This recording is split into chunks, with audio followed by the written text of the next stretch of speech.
parashtroni kërkesën e.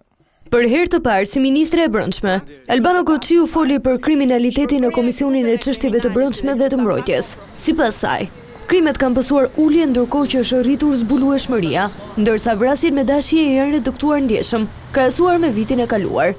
Në 9 muajt e parë të këtij viti, pra thjesht vetëm po t'i referohemi statistikave, u regjistruan 29 vrasje me dashje.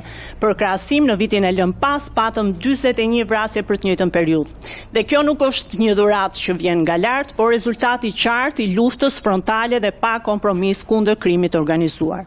Sa i përket rendit dhe sigurisë publike, gjatë muajit janar-shtator 2025, pra 9 mujorit të parë të këtij viti, norma e zbulimit të veprave penale është mbi 95% dhe kjo nuk është një shifër e vogël. Por ndërkohë, opozita akuzoi se policia e shtetit kontrollohet nga krimi. Shqipëria është i vetmi vend që konsiderohet narkoshtet në Europë.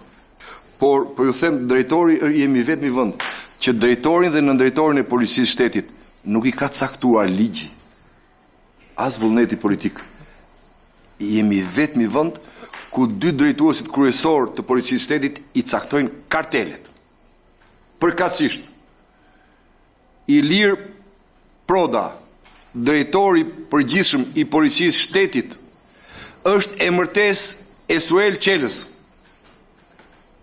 Neritan Nallbati, nëndrejtori për krimin e organizuar, është emërtesë e kartelit Troplini. Opozita shtoi gjithashtu se është vetë policia që dekonspiron operacionet e SPAK, akuzë që u hodh poshtë nga ministria Koçiu. Sipas saj, 2 institucionet bashkëpunojnë, ku për këtë vit kanë sekuestruar mbi 65 milion euro pasuri nga bota e krimit. Janë 65.5 milion euro asete dhe pasuri kriminale të konfiskuara apo të sekuestruara. Nuk është e largët koha kur vlera e këtyre pasurive nuk i kalonte vlerën e pak milionëve. E pyetur sërish nga deputetët, Koçiu sqaroi edhe një herë vendimin për bllokimin e monopatinave, ku tha se përdorimi i tyre ka rritur numrin e aksidenteve. Sipas saj pritet që për këto mjete të vendosen rregulla të reja.